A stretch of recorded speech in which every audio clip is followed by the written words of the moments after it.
अगर विनायक चतुर्थी तिथि पर कोई विशेष उपाय माना गया है तो वह 3 हरे मूंग वाला उपाय ही है। इसलिए दोस्तों, बुधवार की विनायक चतुर्थी तिथि के दिन आप लोगों को ये 3 हरे मूंग वाला उपाय अवश्य करना चाहिए। बहुत से ऐसे लोग होते हैं जिन्होंने पूरे साल यह उपाय किसी भी दिन नहीं किया होता, पूरा साल निकल जाता है, लेकिन वे 3 हरे मूंग वाला ये उपाय कभी नहीं कर पाते। पर दोस्तों, अब आपके पास एक विशेष अवसर मौजूद है जो कि 24 दिसंबर बुधवार पौष महीने की विनायक चतुर्थी तिथि का है। इस दिन आप लोगों को यह उपाय जरूर कर लेना चाहिए। भले ही आपने पूरे महीने भर ये उपाय न किया हो, लेकिन अगर आपने पौष महीने की बुधवार विनायक चतुर्थी तिथि के दिन ये उपाय कर लिया तो आपको इस उपाय का ऐसा फल मिलेगा जिसकी आपने कभी कल्पना भी नहीं की होगी। इसीलिए दोस्तों, आप लोग इस उपाय को कम से कम एक बार जरूर करें ताकि यह शुभ अवसर आपके हाथ से निकल न जाए और आपको इस उपाय का पूरा फल प्राप्त हो सके। दोस्तों, यह उपाय उससे पहले किसको करना है? हमारे चैनल पर पहली बार आए हैं या मेरी आवाज आज पहली बार सुन रहे हैं तो चैनल को सब्सक्राइब जरूर कर लीजिए और वीडियो को लाइक करके कमेंट बॉक्स में जय श्री कृष्ण, हर हर महादेव अवश्य लिख दीजिए। तो दोस्तों, अब ये समझ लेते हैं कि इस 3 हरे मूंग वाले उपाय को बुधवार की विनायक चतुर्थी तिथि के दिन कैसे करना है, किसको करना है, किस समय करना है और कहां पर करना है, मिल जाए। इन सभी सवालों के जवाब आप ये वीडियो देखेगा उसे 3 हरे मूंग वाला उपाय अवश्य करना चाहिए, क्योंकि इस दिन हरे मूंग का भी बहुत ही बड़ा और विशेष महत्व होता है। और जब बात 3 हरे मूंग वाले उपाय की आती है तो यह सोने पर सुहागा वाली बात हो जाती है। इसीलिए यह उपाय बुधवार की विनायक चतुर्थी तिथि पर बहुत ही प्रभावशाली माना जाता है।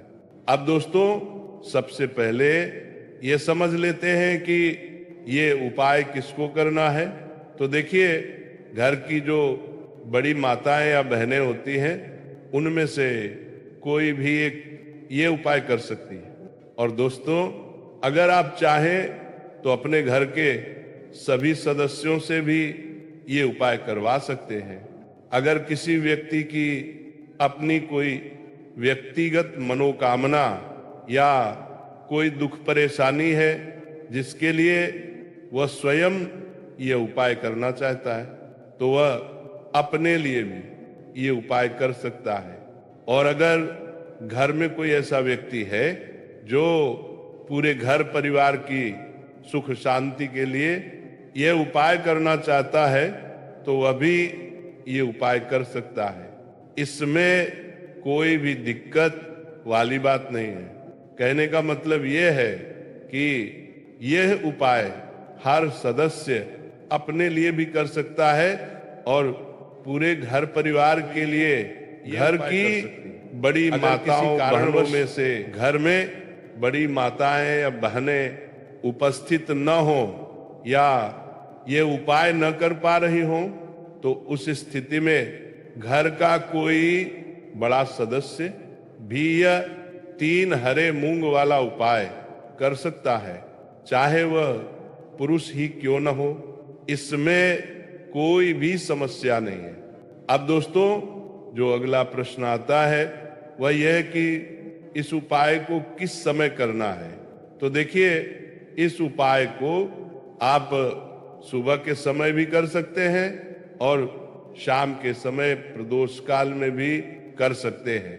अब अगर आप पूछें कि सबसे उत्तम समय कौन सा है तो हम यही कहेंगे कि अगर आप यह उपाय सुबह के समय करते हैं तो यह और भी बेहतर माना जाता है। लेकिन अगर आप प्रदोष काल में शाम के समय ये उपाय करते हैं तो भी ये उतना ही शुभ माना जाता है। इसमें किसी भी प्रकार की कोई दिक्कत नहीं है। अब दोस्तों, सबसे महत्वपूर्ण बात यह है कि अगर आप सुबह के समय ये उपाय कर रहे हैं तो कोशिश करें कि जितनी जल्दी हो सके उपाय कर लें, और अगर किसी कारणवश थोड़ी देर भी हो जाए तो कर सकते हैं। 10 या 11, बस ध्यान रखें 12 बजे के बाद देरी नहीं करनी है।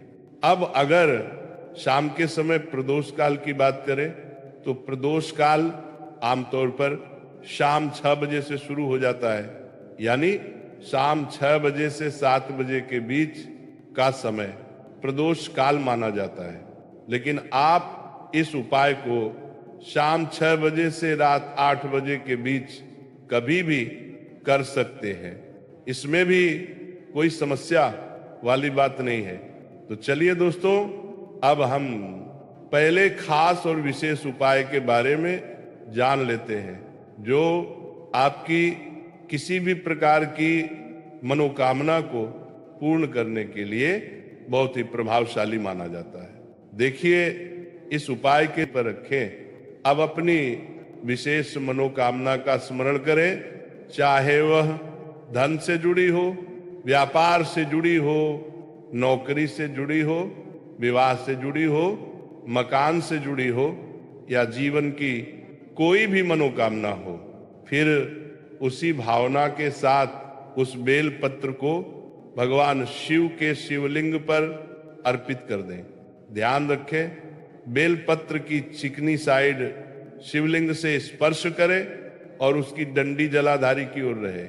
अब अंत में जो शुद्ध जल आपके लोटे में है, जिसमें एक हरा मूंग डाला गया है, उसे धीरे धीरे शिवलिंग पर अर्पित करें। जल चढ़ाते समय लगातार श्री शिवाय नमस्तुभ्यम मंत्र का जाप करते रहें। जब यह जल शिवलिंग से होकर जलाधारी की ओर बहे तो उसमें से थोड़ा सा जल अपने दाहिने हाथ की हथेली पर लें और उसका छिड़काव स्वयं पर कर लें। इसके बाद मन ही मन महादेव को प्रणाम करें और शांति से अपने घर लौट आएं। दोस्तों, यदि ये उपाय बुधवार की विनायक चतुर्थी तिथि के दिन किया जाए तो महादेव की कृपा से आपकी हर सच्ची मनोकामना निश्चित रूप से पूर्ण होती है।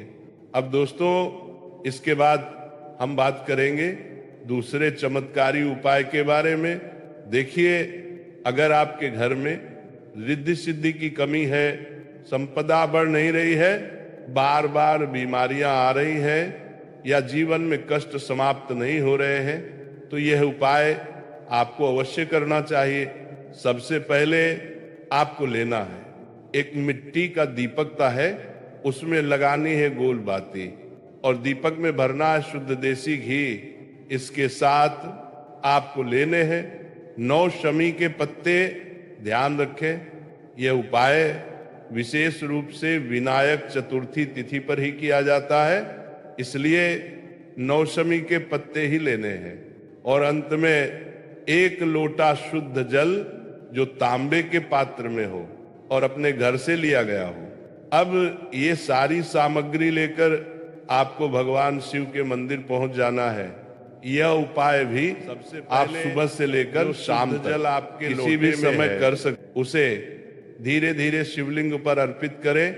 जल चढ़ाते समय लगातार श्री शिवाय नमस्तुभ्यम मंत्र का जाप करते रहें और जल अर्पित करते समय मन ही मन मयूर ध्वज का स्मरण करें।